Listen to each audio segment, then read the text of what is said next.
Parliament జరిగింది, గుండు సున్నా ఇచ్చిండ్రు, మీ పార్టీని మార్చరికి పంపించారు. నేనేం తప్పు మాట్లాడినా అధ్యక్ష?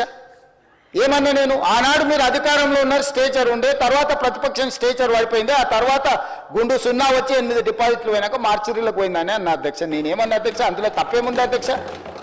బీఆర్ఎస్ ఈరోజు మార్చరీలో ఉందని నేను చెప్పిన అధ్యక్ష.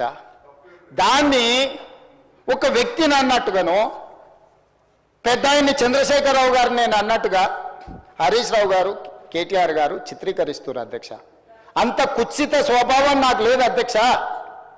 చంద్రశేఖరరావు గారి దగ్గర ఉన్న కుర్చీని 4 కోట్ల తెలంగాణ ప్రజలు గుంజుకొని నన్ను తెచ్చి ఇక్కడ కూర్చోబెట్టారు అధ్యక్ష. ఇంకేముంది అధ్యక్ష చంద్రశేఖరరావు గారి దగ్గర నేను తీసుకోవడానికి? వారి దగ్గర ఉన్నది ప్రధాన ప్రతిపక్ష హోదా.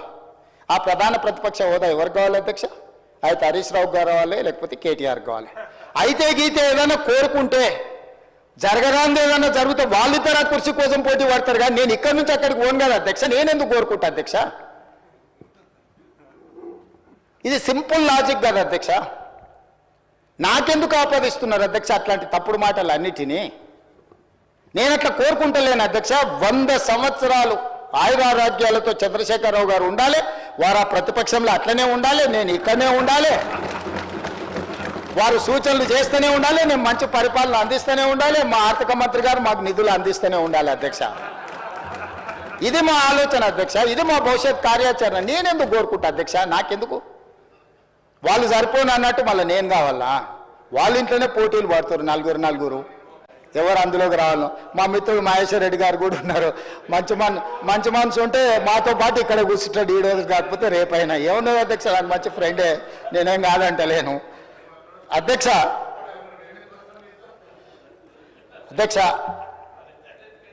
10 సంవత్సరాల వాళ్ళ పరిపాలనలో ఈ తెలంగాణ రైతాంగానికి జరిగిన సంక్షేమం కానీ, అభివృద్ధి కానీ, చేసిన రుణమాఫీ కానీ, లేకపోతే కొనుగోలు చేసిన వడ్లు కానీ, కందులు కానీ, పత్తి కానీ, మిర్చి కానీ, పసుపు కానీ, సోయాబీన్ కానీ, ఏ పంటల గురించి అయినా, పండించిన పంటల గురించి, లేకపోతే కొనుగోలు చేసిన పంటల గురించి, లేకపోతే విధానపరమైన నిర్ణయాలు అగ్రికల్చర్ పాలసీ గురించి కానీ, ఎనర్జీ పాలసీ గురించి కానీ, ఇంకేదైనా పాలసీ గురించి కానీ, రైతుల గురించి ఎప్పుడైనా మేము చర్చకు సిద్ధంగా ఉన్నాము. చంద్రశేఖరరావు గారిని తారీఖు చెప్పమని నేను మా సంబంధిత శాఖ మంత్రులను రిక్వెస్ట్ చేస్తూ, తమరిని కూడా నేను రిక్వెస్ట్ చేస్తున్నా. ప్రధాన ప్రతిపక్ష నాయకుడు గారు ఒకవేళ ఏదైనా సూచన చేస్తే, any specific discussion on the subject, మాకేం అభ్యంతరం లేదు అధ్యక్ష. నేను కూడా మిమ్మల్ని విజ్ఞప్తి చేస్తున్నా, రైతులకు సంబంధించిన దాని మీద వారు ఎప్పుడు అడిగినా మనం చర్చ చేద్దాం అధ్యక్ష. అదేవిధంగా అధ్యక్ష, మహిళలు ఆడబిడ్డలు ఆశీర్వదించి రేవంత్ అన్న అని పెద్దోళ్ళు, మా బిడ్డ మా పిల్లగాడు, మా ఇంట్లో పిల్లగాడని అనుకోవడం వల్లనే ఈరోజు నేను ఇక్కడికి వచ్చిన అధ్యక్ష. ఆడబిడ్డల ఆశీర్వాదం లేకుండా ఈరోజు నేను ఇక్కడ లేను, మా ప్రభుత్వం లేదు. కాంగ్రెస్ పార్టీ మీకు తెలుసు, ఈ దేశానికి ఉక్కు మహిళగా ప్రధానమంత్రి శ్రీమతి ఇందిరాగాంధీని కాంగ్రెస్ పార్టీ చేసింది. ఈ దేశానికి రాష్ట్రపతిగా ప్రతిభా పాటిల్ని కాంగ్రెస్ పార్టీ చేసింది. లోక్సభ స్పీకర్గా మీరా కుమారి బాబు జగ్జీవన్ రామ్ గారి కుమార్తె, తెలంగాణ రాష్ట్రాన్ని స్పీకర్గా, తెలంగాణ రాష్ట్రాన్ని ఇచ్చిన మహిళ స్పీకర్గా కాంగ్రెస్ పార్టీ చేసింది.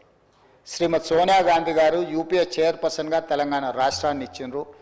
వారు సుదీర్ఘకాలం కాంగ్రెస్ పార్టీ అధ్యక్షురాలుగా పనిచేసిండ్రు. మహిళా నాయకత్వాన్ని ఆమోదిస్తూనే మహిళల యొక్క సాధికారికత కోసం మేము నిరంతరం ప్రయాణం చేస్తూనే ఉన్నాం అధ్యక్ష. మహిళల గురించి ఏ రోజు కూడా మేము వాళ్ళలాగా తక్కువ అంచనా వేయలేదు అధ్యక్ష. మొదటి 5 సంవత్సరాలు మంత్రివర్గంలో మంత్రి ఇవ్వలేదు. మహిళల పట్ల వాళ్ళకున్న గౌరవం ఆ ఒక్క ఉదాహరణ చాలా అధ్యక్ష. అందుకే కాంగ్రెస్ పార్టీ అధికారంలోకి వచ్చిన మరుక్షణం 7 తారీఖు నాడు మేము బాధ్యత తీసుకుంటే 9 తారీఖు నాడు ఇదే శాసనసభ ప్రాంగణంలో ఆలస్యం చేయొద్దన్న ఆలోచనతోటి మహాలక్ష్మి పథకం ద్వారా ఆర్టీసీలో రాష్ట్ర నలుమూలలు ఎక్కడికైనా వెళ్ళొచ్చు. పండుగ పూట అమ్మగారింటికి వెళ్ళాలన్నా, లేకపోతే ఇతర పండుగలకు అమ్మోరిని దర్శించుకోవాలన్నా, ఇంటి ఆయననో లేకపోతే కన్న కొడుకునో బస్ కిరాయిలు అడిగి బస్సు ఛార్జీలు ఇస్తేనే వెళ్ళినట్టు, లేకపోతే దుఃఖాన్ని కడుపులో దిగమింగుకొని ఇంటి పట్టునే ఉన్న ఆడబిడ్డలకు స్వేచ్ఛను కల్పించాలన్న ఆలోచనతో ఉద్యోగాలకు వెళ్ళే, చదువుకోవడానికి వెళ్ళే ఆడపిల్లలకి ఎవరికి ఈ ఇబ్బంది జరగొద్దని మహాలక్ష్మి పథకం ద్వారా రాష్ట్రంలో మొత్తము నలుమూలల ఆర్టీసీలో ఉచిత బస్సు ప్రయాణాన్ని డిసెంబర్ 9, 2029 నాడు ఇదే ప్రాంగణంలో తమ అనుమతితో ప్రారంభించుకున్నాం అధ్యక్ష. ఆ పథకం దాదాపుగా 150 కోట్ల మంది ఈ 15 నెలల మహిళలు ఆర్టీసీలో ఉచితంగా ప్రయాణం చేయడం వల్ల మా ఆర్థిక శాఖ ఆర్టీసీ కార్పొరేషన్ పొన్నం ప్రభాకర్ గారు ఇక్కడ ఉన్నారు. 5,500 కోట్ల దాదాపుగా ఆర్టీసీకి ఈరోజు చెల్లించింది అధ్యక్ష. ఈ దేశంలోనే మహిళలకు రాష్ట్రంలో ఎక్కడి నుంచి ఎక్కడికైనా అమ్మగారింటికి వెళ్ళాలన్నా, అమ్మవారిని దర్శించుకోవాలన్నా, రాష్ట్రంలో ఎక్కడి నుంచి ఎక్కడికి వెళ్ళాలన్నా, ఎక్కడ చేయి చూపించినా ఆ బస్సు ఆపి బస్సులో ఆడబిడ్డను ఎక్కించుకొని వాళ్ళు దగ్గర దించి ఈరోజు మహాలక్ష్మి పథకాన్ని ఆడబిడ్డలకు అమలు చేసిన రాష్ట్రం తెలంగాణ రాష్ట్రం. మనం చేసినాం అధ్యక్ష. ఇది ఒక గొప్ప అనుభూతి అధ్యక్ష, ఆడబిడ్డలకు ఆర్టీసీలో ఉచితంగా బస్సు ప్రయాణాన్ని ఇవ్వడం అనేది. అదేవిధంగా అధ్యక్ష, మహాలక్ష్మి పథకం ద్వారా 500 రూపాయలకి సిలిండర్ ఇస్తున్నాం అధ్యక్ష.